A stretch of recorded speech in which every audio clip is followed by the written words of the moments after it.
6월절이 다가와서 예수님께서 예루살렘 성전에 들어가셨습니다. 성전에 들어가 보니까 이거 참 말로 표현할 수 없을 정도로 난장판입니다. 예배드리러 온 사람들과 장사하는 사람들이 막 뒤섞여서 소리를 지르고 동전을 바꾸고 또 짐승을 사고 파는 소리로 성전이 시끌벅적했습니다. 짐승들의 울음소리가 끊이지 않고요, 짐승들의 분뇨 냄새가 성전을 가득 채웠습니다. 예수님께서는 그 모습 보시고 많이 화를 내셨습니다. 그래서 노끈으로 채찍을 만드셔서 그 채찍을 휘두르시면서 짐승들을 다 쫓아내시고요, 돈 바꾸는 그 상을 완전히 뒤엎어버리시고요, 비둘기를 파는 이 장사꾼들에게 새 장을 가지고 성전 밖으로 나가라고 소리를 고래고래 지르셨습니다. 엄청난 사건이 일어난 것입니다. 상상치 못했던 사건이었습니다. 어느 누구도 하지 못하던 일들, 그 일들을 예수님께서 하셨습니다. 유대인들이 예수님께 찾아와 이렇게 묻습니다. 이런 일을 하는 표적이 무엇이냐, 우리에게 보이라. 예수님께서 대답하십니다. 너희가 이 성전을 헐라 내가 사흘 동안 일으키리라.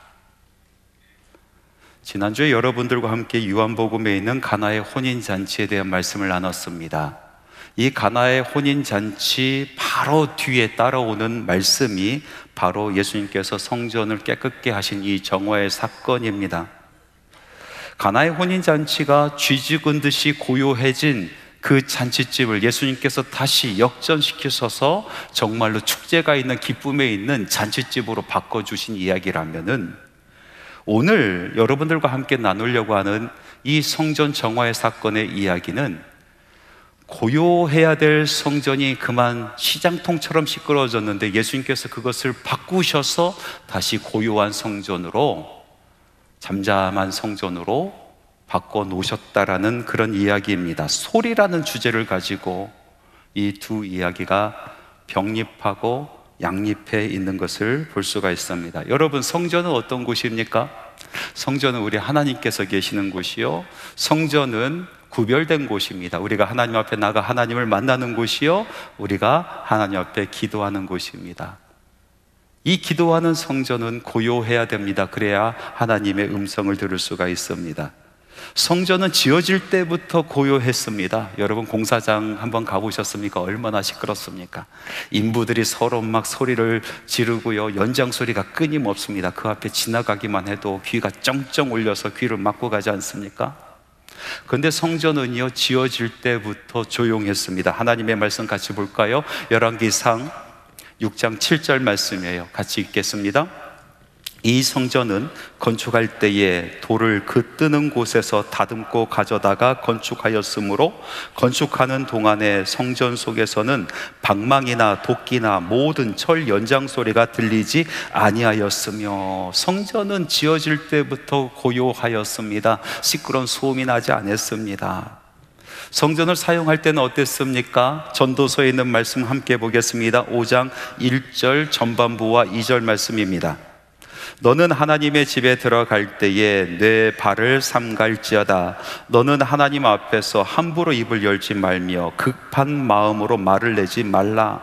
하나님은 하늘에 계시고 너는 땅에 있음이니라. 그런즉 마땅히 말을 적게 할 것이라. 성전 안에서는 발소리도 줄여라, 목소리도 줄여라, 큰 소리 내지 마라. 성전은 고요해야 된다라는 그런 말씀입니다. 고요해야 하나님의 음성을 들을 수 있습니다. 고요해야 하나님을 만날 수 있습니다. 세상의 소음과 온갖 잡음을 다 가지고 성전 안에 들어와서 하나님을 만날 수가 없는 것입니다. 성경의 엘리야의 전통에 보면은 하나님이 어디에 계셨습니까? 하나님께서는 산을 부수시고 바위를 깨시는 그 폭풍 가운데도 계시지 아니하시고, 큰 지진 가운데도 계시지 아니하시고, 불 가운데도 계시지 아니하였습니다. 하나님을 어디서 만났습니까? 고요한 가운데 세미한 소리로 다가오신 하나님을 엘리야는 만날 수가 있게 된 것입니다. 세미한 소리, 그 세미한 소리는 잠잠해야, 고요해야 들을 수가 있는 것입니다. 우리 성도들의 마음은 하나님의 성전입니다. 성령께서 이곳에 임재하여 계십니다. 그래서 성전은 항상 고요해야 되죠. 그래야 하나님의 말씀이 우리 심령 가운데 흘러갈 수가 있게 되는 것 아니겠습니까? 그런데 오늘날 우리의 모습을 보면 시끄러워도 이렇게 시끄러울 수가 없습니다. 난장판입니다. 돛대기 시장 같습니다. 어떤 사람의 심령에는요, 자기 정체성에 혼란이 있어서 정신이 없습니다. 그래서 자기가 어디서 와서 어디로 가는지, 그리고 지금 내가 무엇을 해야 되는지 알지 못해서 이 마음의 성전에서 소리가 가득합니다. 이곳으로 가야 된다, 저곳으로 가야 된다, 서로 싸우기 바쁩니다. 또 어떤 이의 마음의 성전은요, 죄악으로 가득 차서 죄의 소리, 고발의 소리가 끊이지 않습니다. 죄 짓고 편안하게 살 수 있습니까? 우리 심령에서 죄의 고발의 소리가 계속해서 올라오는 겁니다. 그 소리를 들을 때마다 자기를 변명하는 소리가 한편에서 올라오는 것입니다. 고발의 소리와 변명의 소리가 우리 심령 가운데 서로 전쟁을 일으키고 있습니다. 어떤 성도의 심령, 이 하나님의 전은 이렇습니다. 염려와 걱정의 소리로 가득합니다. 세상이 염려와 걱정의 소리로 아이고 아이고 아이고 소리가 끊이지 않고요, 이러다가 내가 죽겠구나, 이러다가 내가 망하겠구나, 의심과 근심과 걱정의 소리로 성전이 가득 채워지는 그런 성전도 있습니다. 고요하게 주님의 소리, 하나님의 말씀에 귀를 기울여야 되는 우리 마음의 성전, 어떻게 하면 고요해질 수 있을까요? 세상이 나로 하여금 내 마음을 어렵게 하고 내 마음을 시끄럽게 하니까 세상을 떠나서 산속 깊은 곳에 들어가야 되겠습니까? 아니면 바다 끝에 가야겠습니까? 소용이 없을 거요. 산속 깊은 곳에 가도, 바다의 끝으로 가더라도 근본적인 문제가 해결되지 아니하면 우리 마음의 성전, 이 마음의 소리는 끊이지 않는 것입니다. 예수님께서 두 번째 표적으로 보이신 성전의 정화의 사건, 이 사건을 가만히 묵상하다 보니까 우리의 마음의 성전이 고요해지는 방법이 이곳에 고스란히 드러나 있습니다. 이것이 표적입니다. 어떻게 하면 우리의 마음의 성전이 고요해질까? 이제 말씀 안으로 들어가 봅시다. 먼저 우리가 주의 깊게 봐야 될 부분은요, 우리 예수님께서 성전의 거룩함을 위하여, 그 고요함을 위하여 의분을 가지셨다라는 말씀입니다. 예수님께서 성전에 들어가셔서 하신 일들이 너무나 충격적인 일 아니겠습니까? 노끈으로 채찍을 만드셔서 짐승들을 후려치면서 쫓아내셨어요. 돈을 바꾸는 그 상을 완전히 뒤엎으셨어요. 동전들이 사방으로 흩어지고 굴러가면서 사람들이 그 동전 서로 죽겠다라고 서로 치고받고 싸우면서 아수라장이 됐지 않겠습니까? 예수님께서 비둘기와 이 새를 바꾸는 그런 상인들에게 새 장을 가지고 이 성전에서 나가라고 소리를 지르셨어요.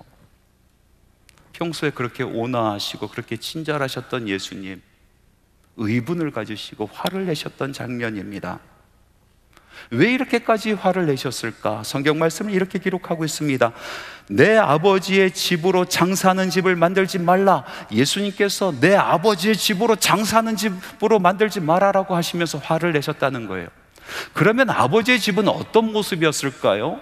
어떤 모습이어야 되는데 이렇게 장사하는 집으로 만들어서 예수님께서 화를 내셨을까요? 이 본문 말씀은 너무나 중요한 말씀이라 우리가 알고 있는 사복음서 모두에게 기록되어 있는 말씀이에요. 마태, 마가, 누가, 요한 모든 복음서에 이 말씀이 기록되어 있는데 요한복음만 빠져있는, 나머지 세 개의 공간 복음 속에만 있는 말씀이 하나 있어요. 그것은 성전은 기도하는 집이라 그러나 너희들이 강도의 소굴로 만들었도다 하시는 말씀이에요. 그러니까 종합해 보면은 아버지의 집, 이 성전은 기도하는 집인데 너희들이 지금 장사하는 집, 강도의 소굴로 만들었다 하시면서 예수님께서 화를 내고 계신다라는 것입니다. 성전은 만민이 기도하는 집입니다. 그래서 고요해야 됩니다. 기도가 방해되는 모든 것을 의분을 가지고 쫓아내야 되는 것입니다. 몰아내야 되는 것입니다. 그러면 이 의분이라는 거 어디서부터 왔을까요? 예수님의 그 의분은 어디서부터 왔을까요? 하나님의 말씀에 보니까 이렇게 기록되어 있습니다. 요한복음 2장 17절 우리가 읽은 말씀 가운데 제자들이 성경 말씀의 주의 전을 사모하는 열심히 나를 삼키리라 한 것을 기억하니라. 성전을 사모하는 그 열심, 성전을 사랑하는 그 열심이 예수 그리스도를 삼키셔서 예수님께서 그렇게 의분을 가지시고 성전을 깨끗게 하셨다라는 말씀입니다. 성전을 사랑할 때, 그 사랑하는 열심이 있을 때 우리 안에 성전을 위한, 그 성전을 깨끗게 하기 위한 열심이 있을 수 있다라는 말씀인 것입니다. 어떤 사람은 자기의 편안함을 위해서 성전이 더러워지고 성전에 소음이 가득해지는데 그것을 그냥 방치할 때가 많이 있어요. 여러분, 편안한 것과 평안한 것은 전혀 다른 것입니다. 여러분, 편안한 것을 쫓다가 마음속에 평안을 깰 때가 얼마나 많이 있습니까? 오늘 읽은 이 말씀이 그렇지 않습니까? 예루살렘에 있었던 그 사람들이 꼭 그 모습 아니겠습니까? 왜 그들이 성전에서 돈을 바꿨으며 왜 그들이 성전에서 짐승을 사고 팔았습니까? 편안함을 위해서 그랬습니다. 이스라엘 남자들은 1년에 한 번씩 유월절이 되면 성전으로 올라가야 됐습니다. 그런데 올라가서 성전세를 바치려다 보니까 동전이 달라요. 그것을 준비하는 것이 여간 쉽지 않은 일입니다. 귀찮은 일입니다. 하나님 앞에 번제를 드리러 가는 이 백성들이 정말로 흠없는 그 제물을 직접 가지고 왔어야 되는데 먼 곳에 있다 보니 그곳에 짐승을 가지고 가는 것, 그것도 흠이 없게 가지고 가는 것이 여간 귀찮은 일이 아닙니다. 이고 지고 끌고 가는 일이 너무나 힘이 든 일이었습니다. 그래서 그 편안을 위해서, 그 편의를 위해서 성전에서 동전을 바꾸기 시작하였고 성전에서 짐승을 사고 파는 일들이 벌어지게 된 것입니다. 그러다 보니까 나중에 그 편안함을 쫓다 보니까 성전 안에 평안이 깨지는 거예요. 그 안에 소음이 들어옵니다. 짐승이 들어옵니다.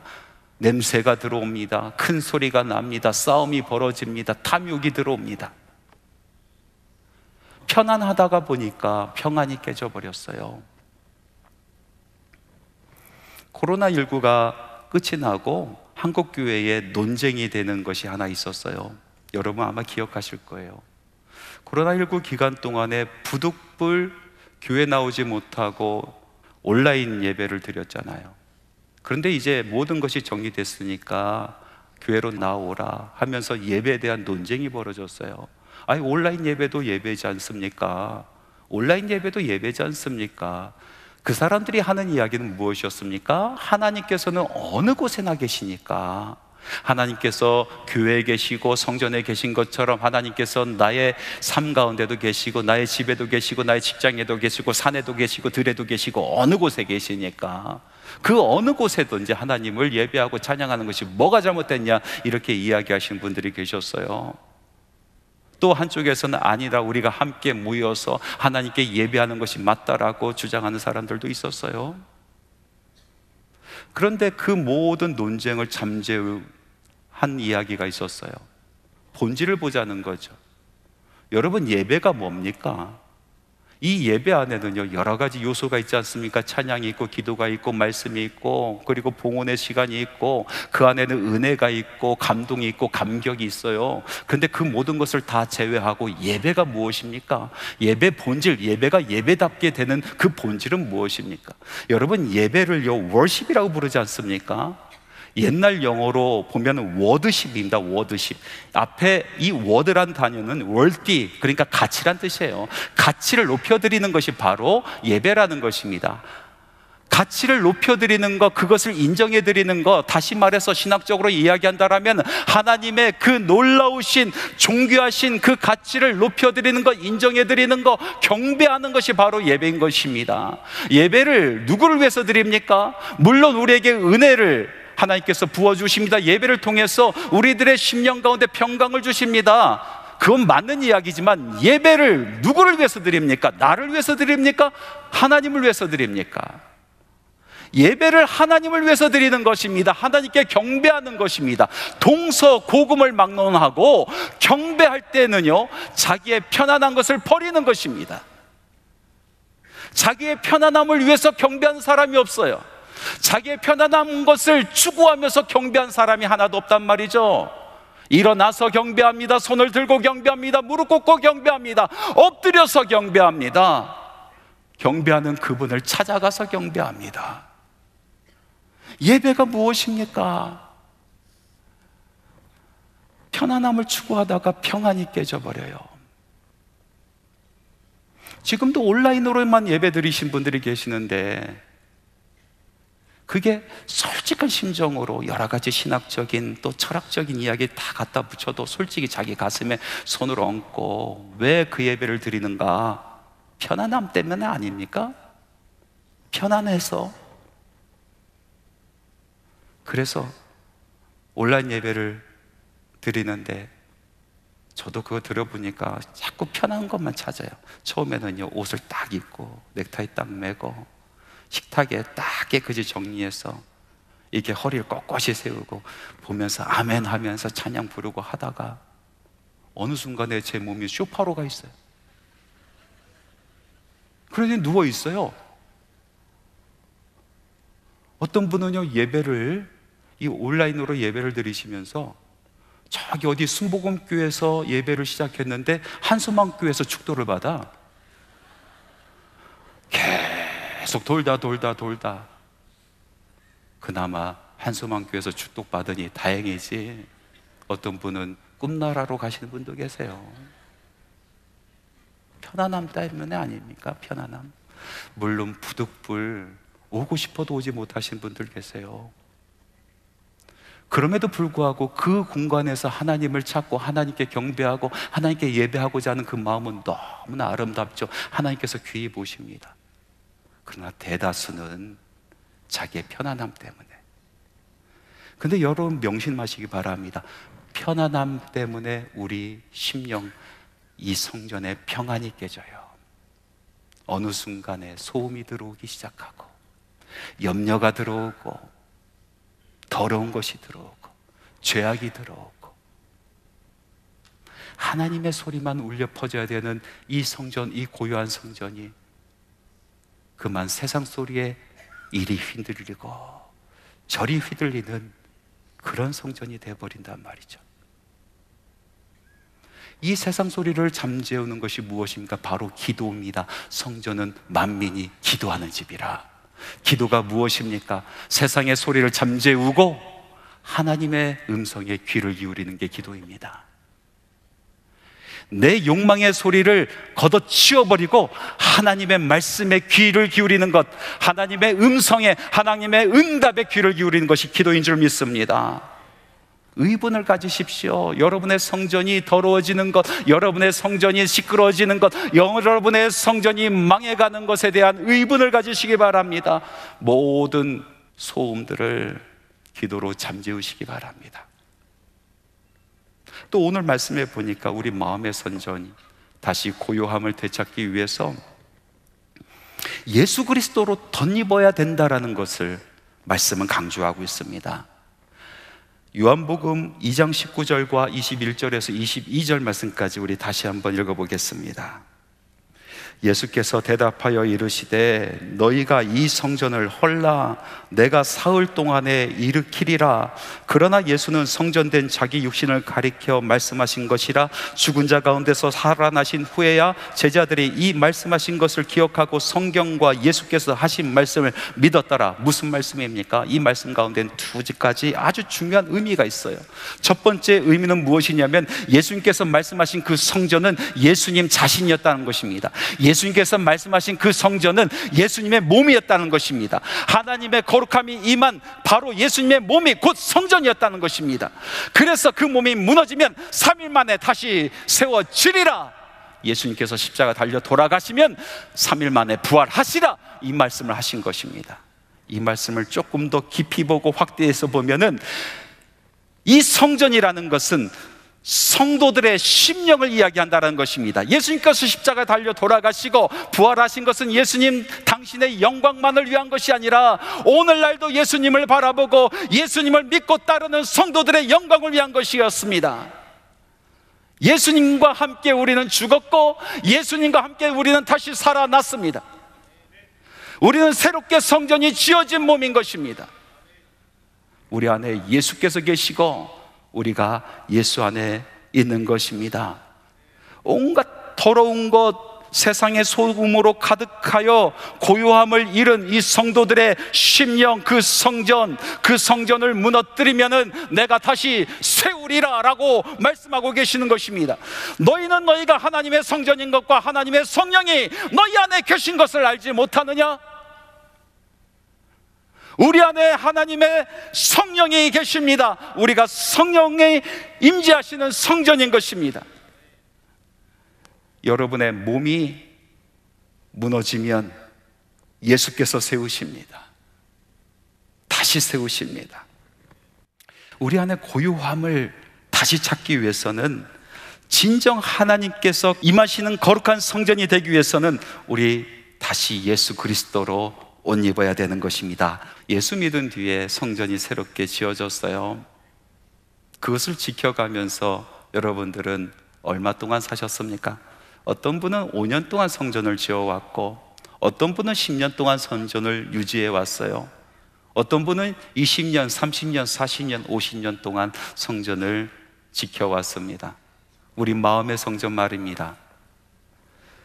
그 세월 동안에 영광도 있었습니다. 아름다움도 있었습니다. 축제도 있었습니다. 기쁨도 있었습니다. 감사도 있었습니다. 놀라운 기적도 있었습니다. 은혜의 충만함도 있었어요. 그러나 여러분, 오늘 하나님 앞에서 우리의 성전을 다시 한번 봅시다. 십자가 앞에서 우리의 마음의 성전을 다시 한번 봅시다. 여전히 여러분 마음의 성전에는 성령께서 계십니까? 여전히 고요하십니까? 하나님의 말씀이 지배하십니까? 혹시 더러운 것이 들어오진 않았을까요? 성전으로서 제 기능을 하지 못했던 2000년 전 예루살렘 그 모습처럼 온갖 세상의 더러운 것으로, 온갖 세상의 잡음으로 가득하진 않습니까? 옛날의 영광, 옛날의 그 은혜, 옛날의 그 감사, 여러분 거기에 사로잡히지 마시기 바랍니다. 오늘 지금 이 순간 나의 성전, 주님께서는 그것을 보고 계십니다. 세계 최고의 타자기 회사가 있었어요. 이 타자기 회사에서 정밀한 금속 타자기를 발명해내고 그것을 판매했는데 사람들에게 호응을 정말 많이 받아서 타자기 업계의 탑이 되었어요. 영화로운 삶을 살았어요. 그 기술력은 다른 사람들이 따라올 수 없는 그런 타의 추종을 불허하는 그런 기술력이었어요. 그러다가 컴퓨터가 나오게 되었어요. 처음 컴퓨터가 등장했을 때 느리고 불편했습니다. 무엇보다도 키감, 이 누르는 키감이 없었어요. 그런데 사람들은 점점 컴퓨터에 관심을 갖게 되었어요. 그럼에도 불구하고 이 타자기 회사는 이렇게 이야기했습니다. 전자식은 장난감 같아. 우리는 기계식 키감으로 승부를 걸 거야. 옛날의 영광을 그대로 이어가겠다는 거죠. 그런데 결국 그들은 사라졌습니다. 어느 누구도 그 회사를 기억하고 있지 않습니다. 이것을 경제적인 용어로요, 성공의 덫이라고 부릅니다. 또 혁신가의 딜레마라고 부르기도 하죠. 과거의 영광이 내일의 걸림돌이 될 수 있다라는 거예요. 여러분, 여러분이 지어온 그 성전 안에 얼마나 큰 영광들이 있었습니까? 아름다움이 있었습니까? 정말 축복된 성전이었습니까? 그러나 그것이 과거의 영광은 아닙니까? 예수님 당시에 예수님께서 그 성전에 가보니까 그 성전은 정말로 영광스러운 성전이었습니다. 과거에 화려했던 성전입니다. 그곳에서 하나님의 임재하심이 있었고, 그곳에서 하나님의 응답하심이 있었고, 그곳에서 하나님의 역사하심이 있었어요. 영광스러운 성전이었습니다. 그러나 예수님께서 바라보는 그 시점에 그 성전은 완전히 성전으로서의 기능을 하지 못하는 그런 성전이 되어버렸습니다. 온갖 더러운 것으로, 소음으로 가득한 성전이었습니다. 그래서 예수님께서 말씀하십니다. 너희들이 성전을 무너뜨리라. 그러면 내가 다시 세우리라. 무너뜨리라, 다시 세우리라.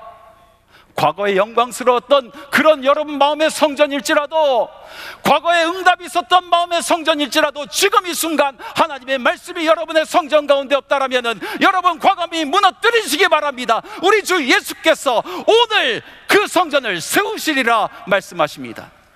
그 성전이 다시 세워질 때에, 그때 우리 심령 한가운데 비로소 하나님의 말씀이 세미하게 들리기 시작하고, 그 말씀이 우리 심령 가운데 가득 차기 시작하고, 하늘의 평강이 그 심령 가운데 임하게 되는 줄 믿습니다.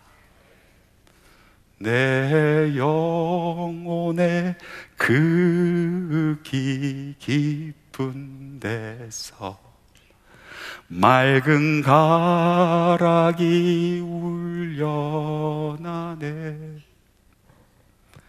하늘 곡조가 언제나 흘러나와 내 영혼을 고이 싸네.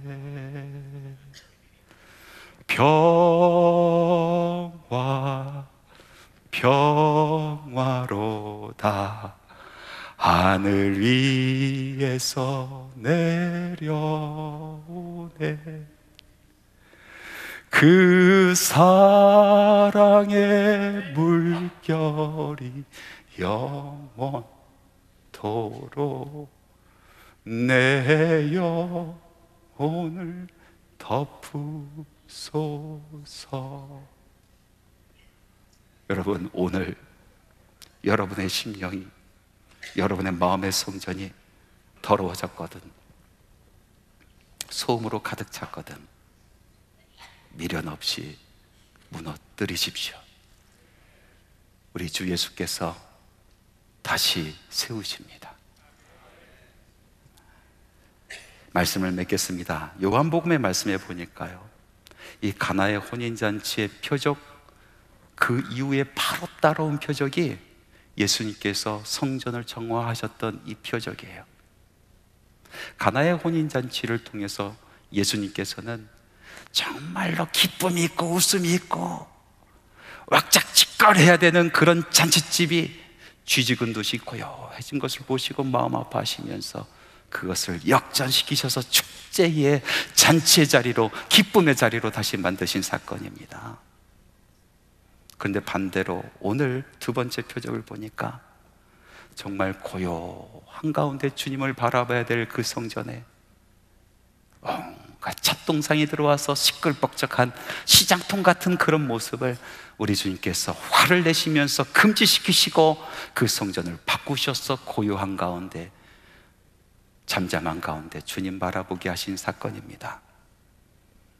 여러분, 우리의 삶은요, 새술에 취한 것처럼 기뻐하는 축제의 삶이 되어야 되는 줄 믿습니다. 그러나 우리의 심령은, 우리의 마음의 성전은 고요한 가운데 세미하게 다가오시는 하나님의 음성을 듣는 곳이어야 되겠습니다.